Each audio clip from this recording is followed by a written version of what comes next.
Hey, winos! Welcome back to Wine with HR, where we pair workplace truths with whatever we're sipping. Today, we're talking about one of the most important and most misunderstood skills in HR and management, although primarily in HR, workplace investigations. And listen, we get it. The word investigation can make everyone a bit tense, like we're about to put on a trench coat and interrogate somebody under a desk lamp. Come on, you really should be thinking of us more like Inspector Gadget. We're not that bad. But a good investigation isn't as dramatic as the stuff we see on TV. It's structured, fair fact finding. And a bad investigation, well, that's how you end up in investigate bad times. Come on. Do do do do. Do do do do. I love dancing with you.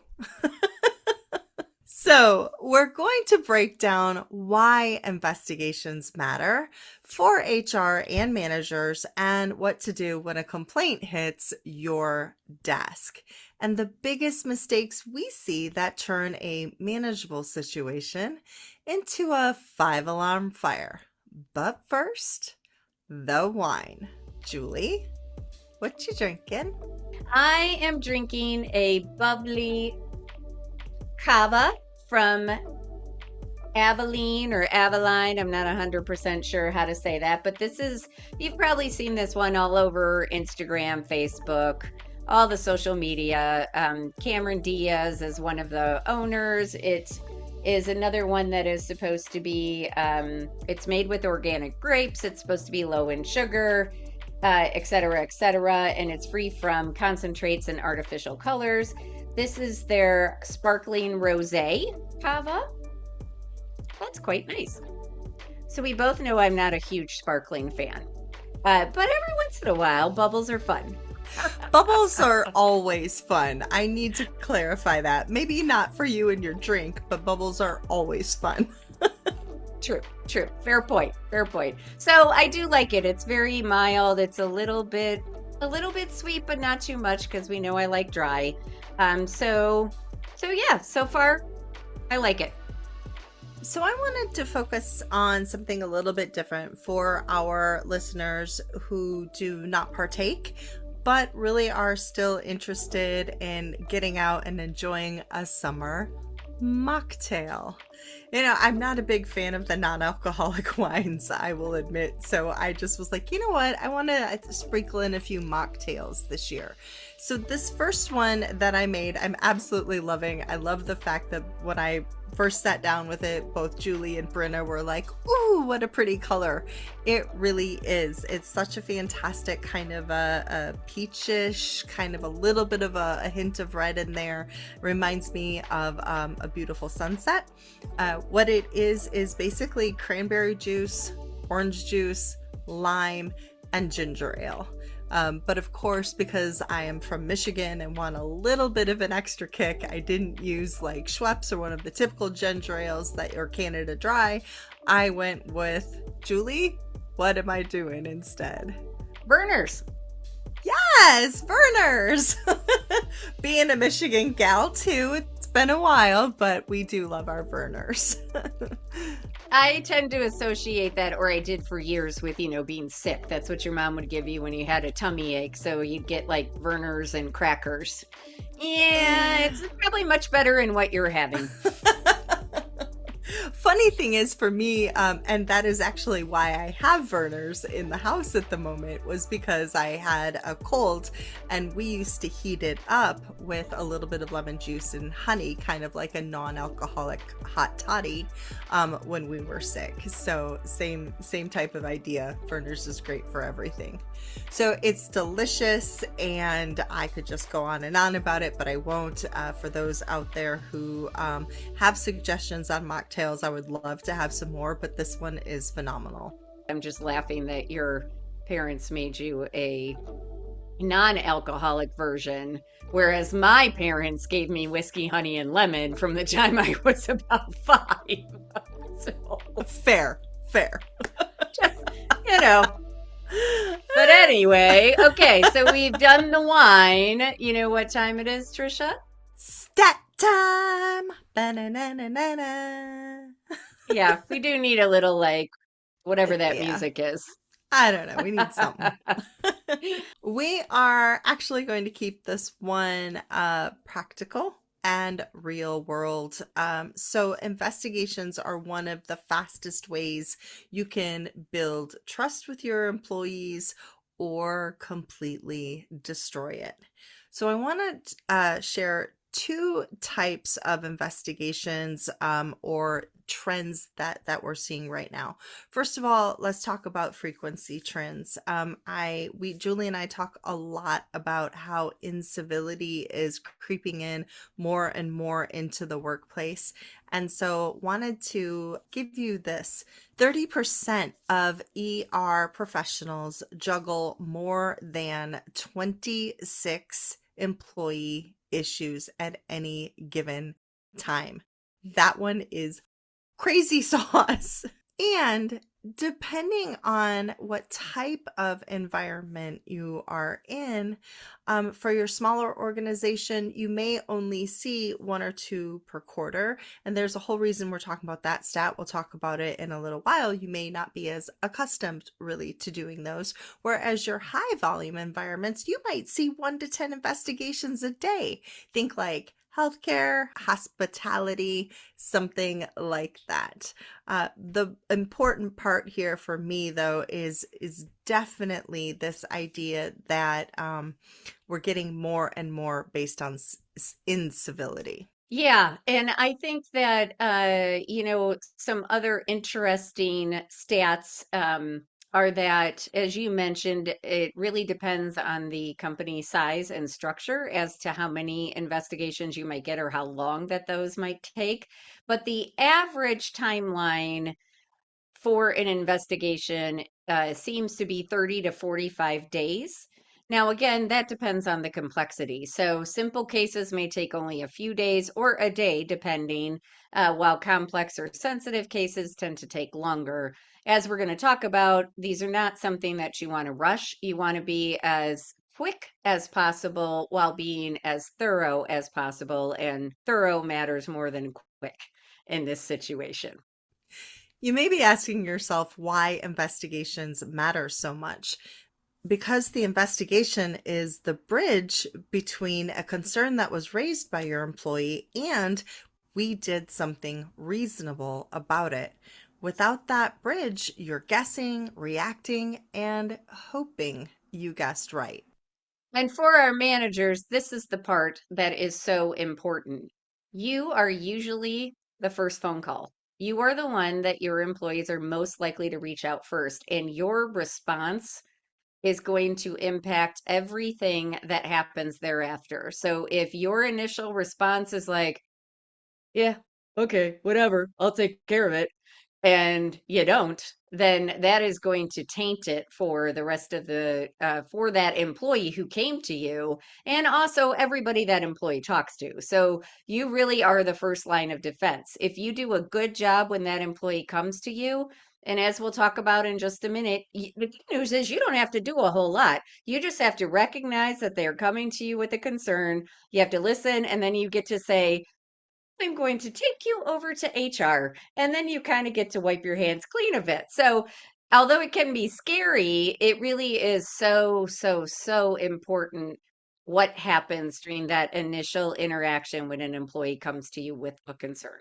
Let's get a definition straight here. When we are talking about an investigation, we are talking about a structured fact finding. This isn't like, oh, let's do a pulse check. Let's check the vibe, right? It's not going around asking, it's not deciding who you believe and going backward. We want to make sure that we are focusing on the facts in that situation and then looking at the facts and applying them to our policies. Yeah, you want to focus on the complaint, not the complainant. So, a lot of times you may have an employee who comes to you who, is an employee who, for lack of a better phrase, has cried wolf before, and you're like, oh boy, here we go again. But This time it could be legit. So every single time you have to treat it like it is and, then do the investigation, let HR do the investigation. The most common triggers that we see for investigations are, of course, the ones you think about: harassment, discrimination, hostile work environment, retaliation, bullying, safety concerns. But then there are some other ones that maybe aren't as common, but those could be things that have to do with either timekeeping or pay issues, ethics or fraud, or any of those like my coworkers or my manager are making my life miserable, or they're creating a hostile work environment, or I have a conflict with one. I just can't work with this person. All of those kind of just like workplace issues that we've talked about where you have to have difficult conversations or do some conflict resolution or things like that. Those are the things that tend to show up as complaints. Okay, winos. So here's our simple investigative framework. Not the crazy long version. I promise you, this is the I can actually do this version. I would think you're going to like this a lot. So let's talk about the very first step, which would be doing your intake and protect. What you want to make sure is that you thank the person who brought this to you, the reporter. Get the basic information and assess if there are any immediate risks. So think about it. Is there a person who's in danger? Do we need to separate two or three or four of your employees? Are there any interim measures that you want to take or maybe that you need to take under the law? Have you reminded them or anybody else that you're speaking to about your retaliation policies and what kind of anti-retaliation measures are you going to take during the process? Yeah, and one little caveat, oftentimes an interim measure could look like retaliation. So you need to be a little bit careful there. So, for example, if you have somebody who comes to you and they have a concern or a complaint about discrimination or harassment, and you think, oh, well, it's against their manager, and we can't put their manager on administrative leave because that person manages too many people. So we'll just put the person who complained on administrative leave.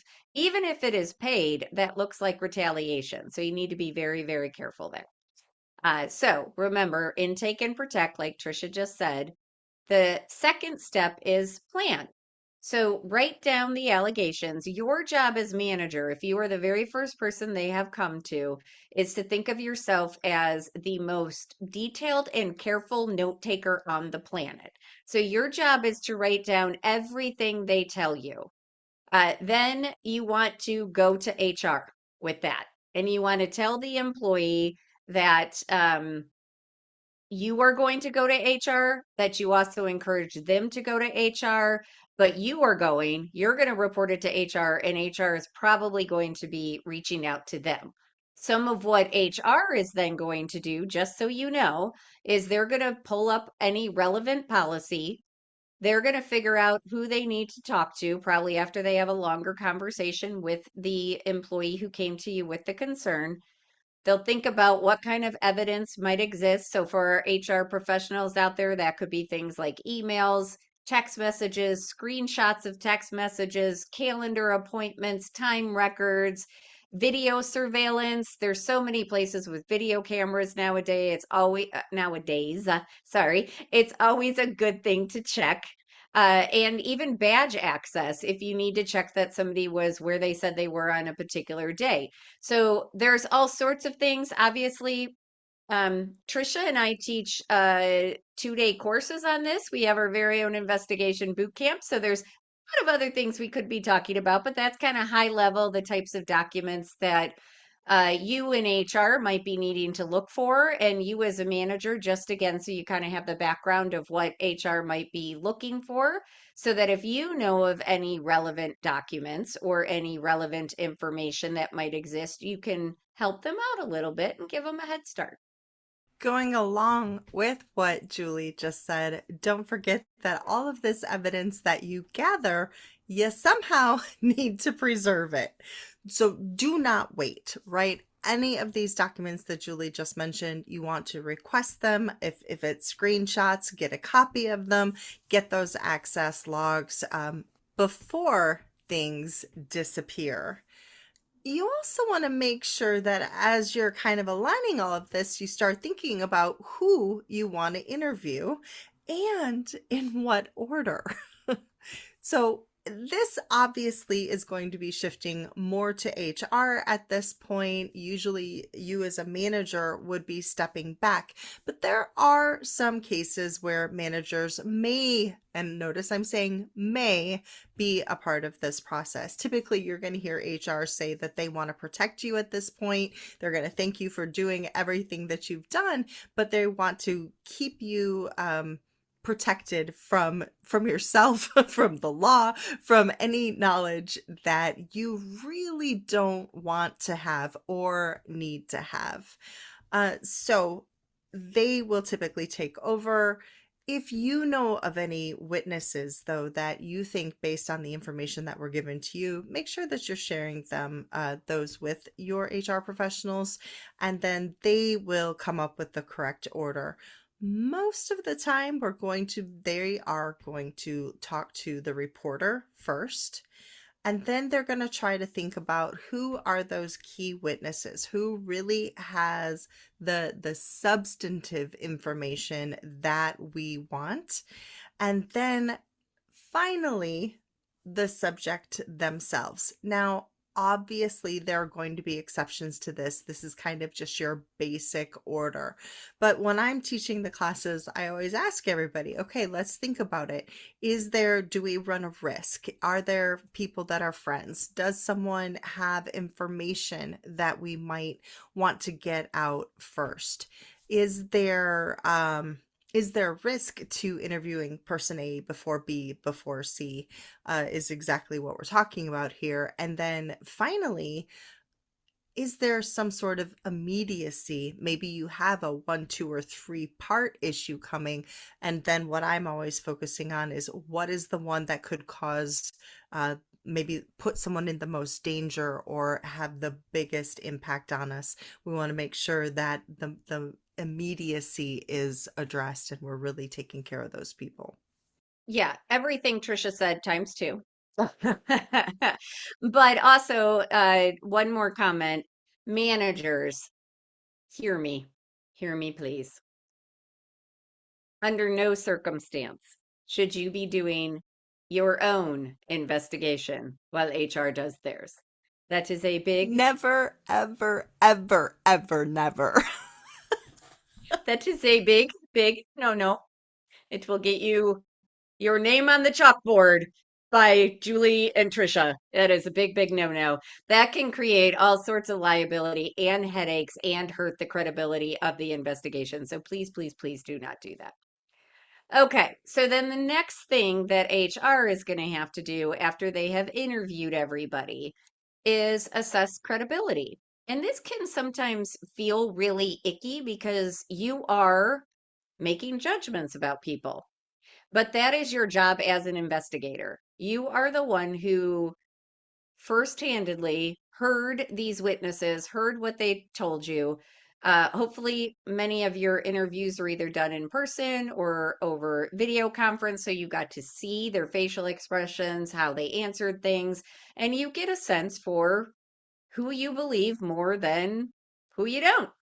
And that is really important. So you want to look for those credibility issues, which can include things like, is their story consistent?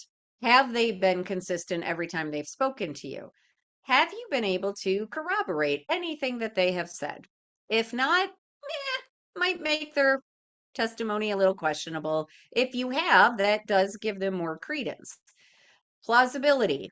Does what they are telling you even make sense? Or are you scratching your head like, huh? What? And do they have a motive to lie?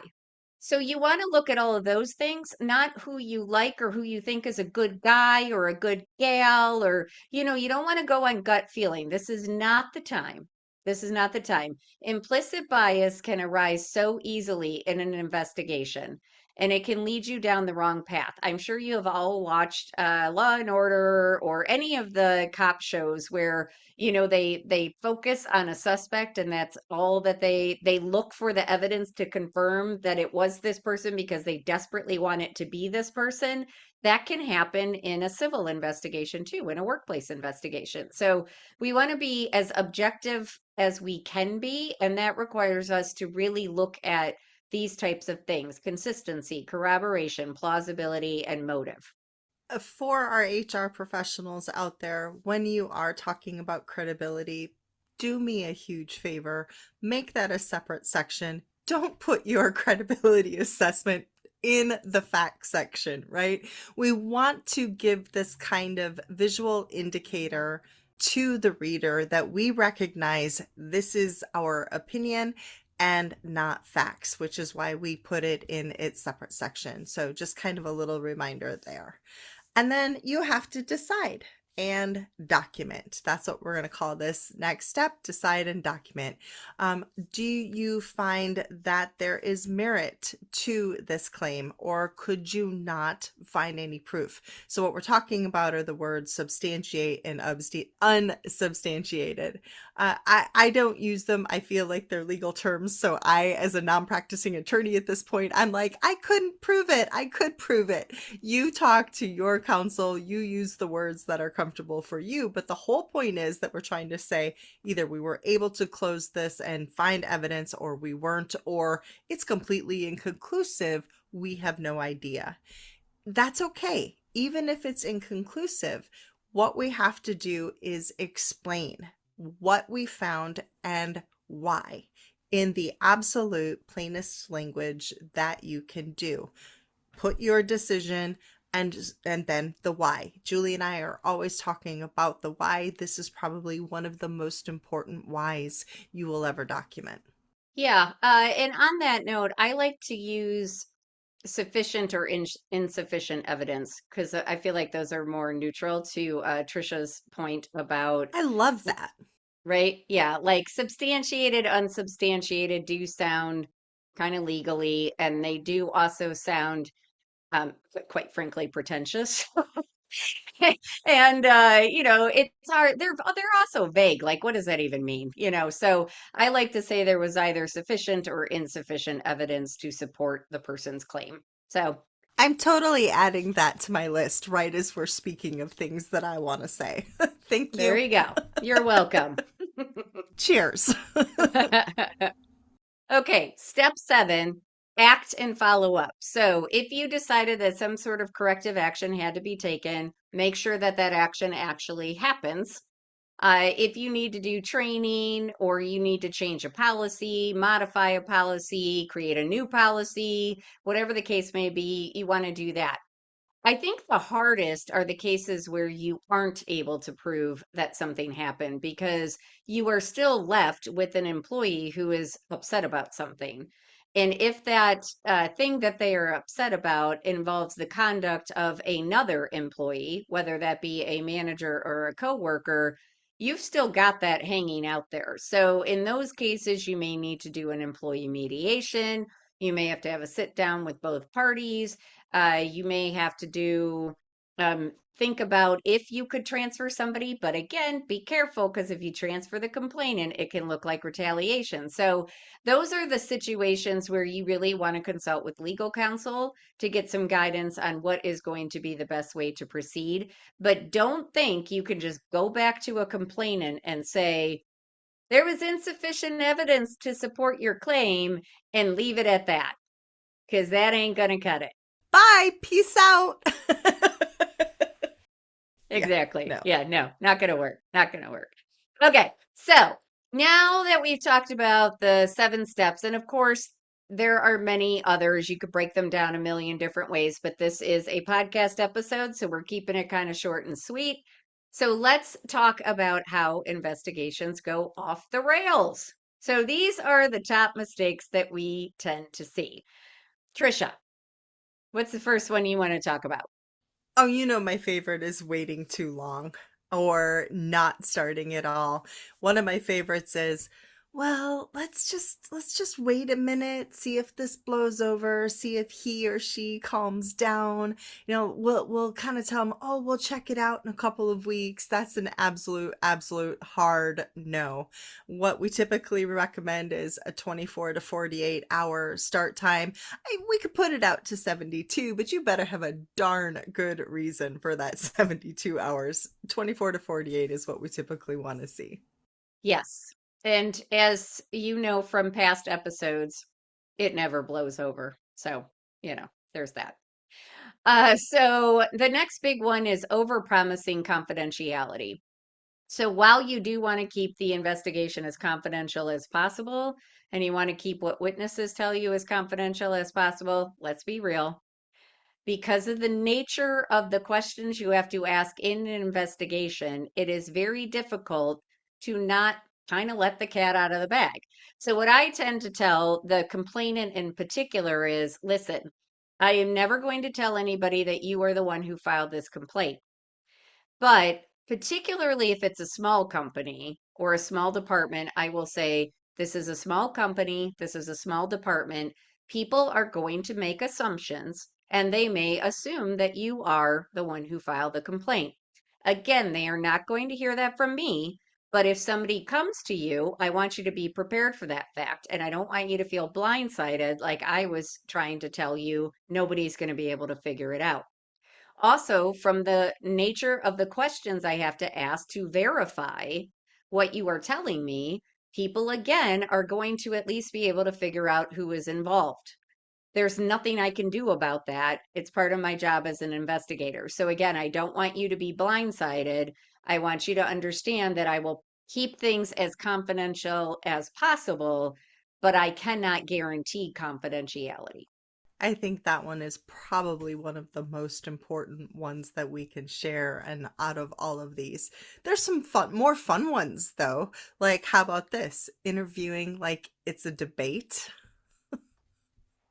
There's nothing that makes me cringe faster than when someone actually, especially if it's the complainant, and someone says, "Well, but earlier you stated," why are you trying to start a fight with the complainant? It took a lot of guts to come in and have this conversation with you. They're nervous. They're trying to get their thoughts together. They're trying to share. If you say something like that, you have just basically said you're frustrated, you're not listening, that you're trying to catch them in a lie. So, really, please be very, very careful. And also be careful about your reactions on the other hand. Like, "Oh no, I'm so sorry. I can't believe he did that." Well, you don't know if he did that. Using some empathy, the proper responses. Obviously, we want you to do that. We don't want you to be a robot. We don't want your employee to walk out thinking, "Gee, that was, horrible. They didn't listen, or they didn't have any reactions. They weren't human," because we are, again, human resources. So I want to remind you of that. And then, of course, there's that tipping of your hand. Sometimes when we interview like it's a debate, we actually can slip up and say things and break confidentiality on our own. So do not engage in some sort of a back and forth. It doesn't matter who it is with. Focus on your professionalism, practice, and really remember, like, you are there to serve a purpose, and that is to find the facts. Keep that neutral and impartial appearance and demeanor at all times. Yeah, and that neutral and impartial demeanor is so important. So, managers, as we were saying earlier, like you're probably the first person an employee is going to come to. So, take a scenario like somebody comes to you and says, "Hey, Bob just made a really offensive remark about my national origin." And you respond with something like, "Oh, that's just Bob. I wouldn't take it seriously." Just think of what that does to the employee who came to you. They now, number one, are thinking, okay, well, this investigation ain't going to go anywhere. Nothing's going to be done about this, right? Because you just excused it. You just invalidated whatever this person was feeling. So you want to be really careful about your reactions. So Trisha and I always talk about scripts. So one of the things, we'll talk about this in just a minute, is we'll give you a little script that you can say when somebody comes to you. So you don't even have to think about it. But we're going to finish up with the things, the top mistakes we see. So, leading questions. So, putting some words into someone's mouth. This can be so easy to do because it's the natural way we talk. Like we try to finish each other's sentences, figure out where the person is going, but you don't want to do that. And sometimes when you're asking them questions, they need a little bit of time to figure out what it is they want to say or how they want to respond. So, for example, if somebody starts to say, well, I felt really, and they're pausing, searching for the word, and you go, uncomfortable, and they're like, yeah, yeah. Well, what if that wasn't the word they were searching for? What if the word they were going to say was apprehensive? There's a difference between those two words, right? So you want to just try to resist the temptation to complete their sentences or ask leading questions, which, of course, leading questions, I shouldn't say, of course, I'm a lawyer. Of course, I know what a leading question is, but you may not. Our listeners may not. But that's like if you, instead of asking, how was your relationship with Trisha? You asked, so your relationship with Trisha was pretty rocky? Because you're leading them to say, yeah, yeah, it was. Or, so that's a leading question versus an open-ended question, which is just, how is your relationship? So you want to make sure that you're asking more of those open-ended questions. Going right along with that, they call it comparing stories, but what we mean by that is kind of the same thing. You're leading them to do something. Uh, Joe said that James said this. Is that true? You don't want to do that. You want to verify that they were in that place, and then you're going to say something like, can you tell me what James said?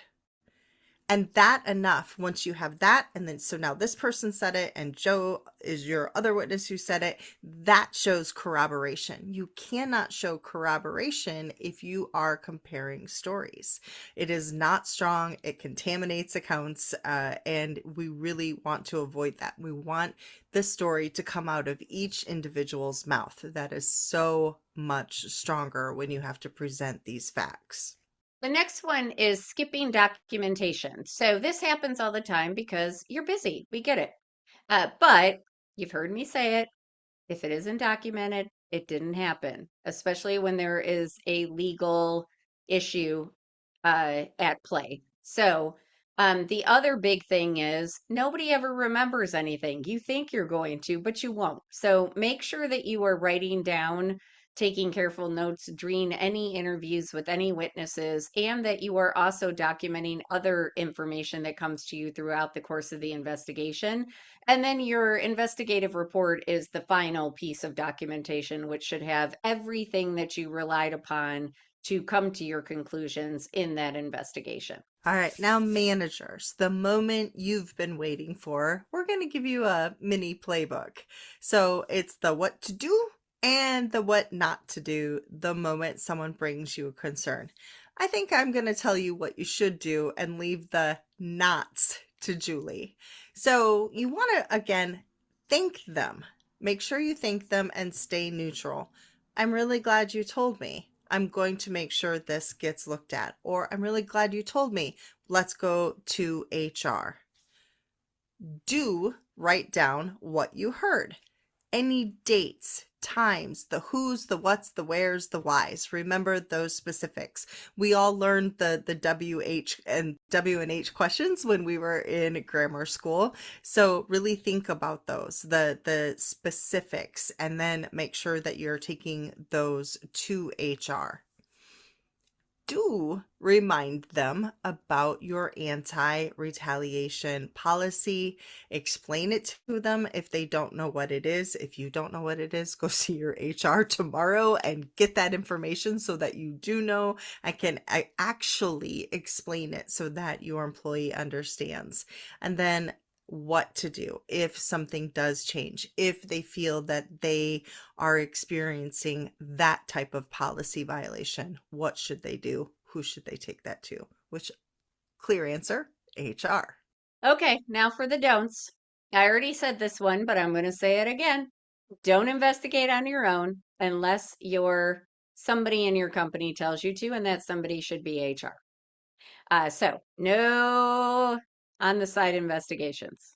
Don't fix the problem by moving the person who complained, changing their schedule, changing assignments, changing who they report to, or by going to the accused on the spot without HR present or without their guidance and saying, like, what the heck happened? What's going on? Because then you're going to end up in a he said, she said, or he said, or she said, she said, or whatever. And that's not going to be good either. You're just going to make things messy. And don't vent to coworkers.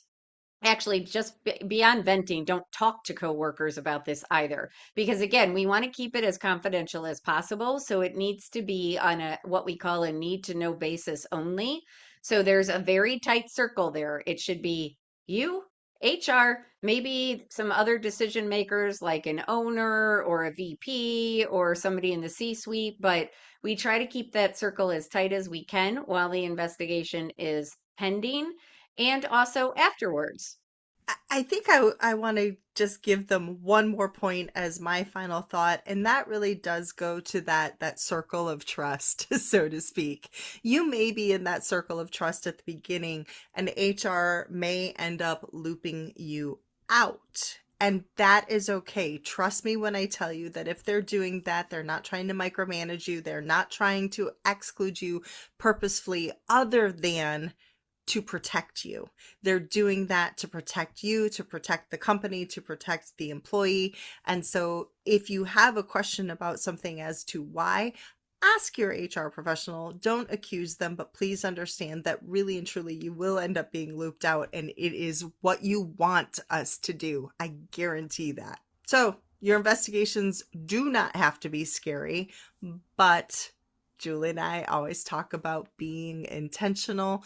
Well, guess what? Your investigations must be intentional as well. If you're winging it, you don't. Oh my good Lord. If you're winging it, you risk legal exposure. Fine. But even more than that, you're risking the trust of your employees. And if you lose that, you really do lose everything. And if you're thinking, okay, well, this just raised a lot more questions for me than answers, that's okay. Investigations are tricky. So that is your sign to get training. And guess what?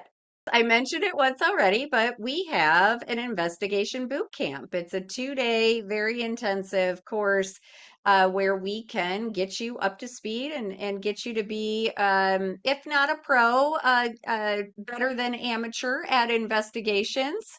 And get you all ready to do that very first one. We can do a live, in person, or virtual training, or we have our online courses as well. So you can do that. Of course, there are other trainings out there as well, but they aren't going to be as fun as ours. But make sure that you get training. Make sure that you learn how to do this the right way, and then teach everybody else who might have to do investigations or who might be doing intake how to do those portions of that process so that you are consistent across the organization. So with that, let's get back to our wine. Trish, how was your mocktail? I am ready to pour another glass. It is really, really delicious. I'm super enjoying it. I thought I was going to miss my wine tonight. Obviously, I always miss wine, but this is fantastic. I will definitely be doing this on some hot days after a lawn mowing incident or something like that. I hope it's not an incident that Well, requires typically an with me it investigation, is. but- Okay, well, I am still enjoying my bubbly. I really do like this one. So good job, Aveline. Okay, well, thank you very much for joining us for this episode, Winos. We hope that we piqued your interest into investigations, or at least made you realize that you should not be winging it if you are. So Make sure, of course, to follow our podcast wherever you are subscribing. So again, we need follows, not just subscriptions. Follow us on Facebook and LinkedIn. We're going to start giving free stuff away soon, but you will need to be a follower of those pages to qualify. So if you can help us out, spread the word, talk to your friends, that would be awesome.